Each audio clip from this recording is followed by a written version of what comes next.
Hello everyone, Dan here from the Next Issue Podcast. On today's video, I'll be doing a review for Wolverine number 37. This is a book from Marvel Comics. This actually came out last month, but I'll be doing a review of Wolverine 38 as well. And I wanted to get you guys caught up because this is the first part of that story. So let's take a look at the creative team and then we'll talk more about this issue. This book is written by Benjamin Percy with art by Juan Jose Rip, Frank Dermott on colors, letters by Cory Petit. This is part 1 of Last Mutant Standing.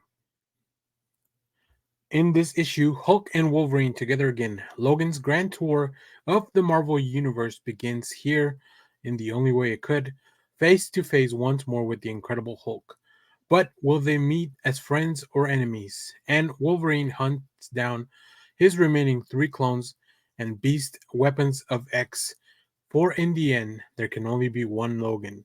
The perfect jumping on point as Wolverine's new status quo in Fall of X kicks into high gear.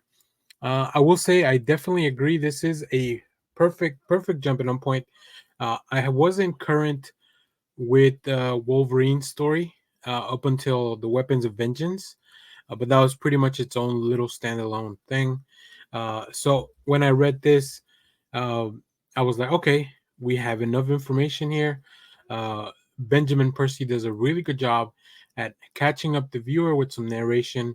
This book really just kind of follows Logan on that path, on this one mission to get these clones, take them out, but also while setting or resetting the world to reflect that Orchis has won and the House of X has fallen, that the X-Men and mutant kind itself is now being hunted down all over Earth, and how that affects not only Wolverine but everyone kind of around him while he's still on this mission. So of course, teaming up or facing off against the Hulk is just a natural progression. The Hulk was, Wolverine was introduced in a Hulk book, so this makes a lot of sense. They have long history, which Benjamin Percy revisits some of the greatest hits in this issue, so I really enjoy that. Now let's talk a little bit about the art. I'm not too familiar with Juan Jose Rip's art, but I gotta say I really like it.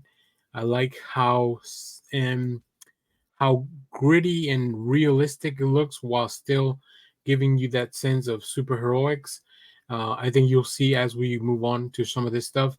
It is very reminiscent, and I mean this as a compliment to like art like Frank Quietly and somebody like that, where we have a lot of little details, a little scratches. Just there's something about it that it can be a little off-putting at first, but once you really look into the details, I really love everything that Rip and Dermott are doing with the coloring and the art. We see Logan traveling around, facing off against, or at least avoiding some of the Orchis forces. And then, of course, we get to see the main event. One of the clones has turned into a Wendigo because of the curse. And of course, things are unhinged and insane.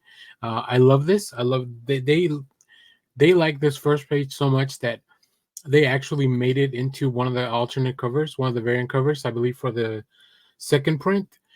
So yeah, this is just a quick taste of the action. And like I mentioned, Benjamin Percy manages to give you little bits of the backstory. We see here Logan when he was young, revisiting his home. We also see here as the Incredible Hulk comes back into the picture. So this book was a lot of fun.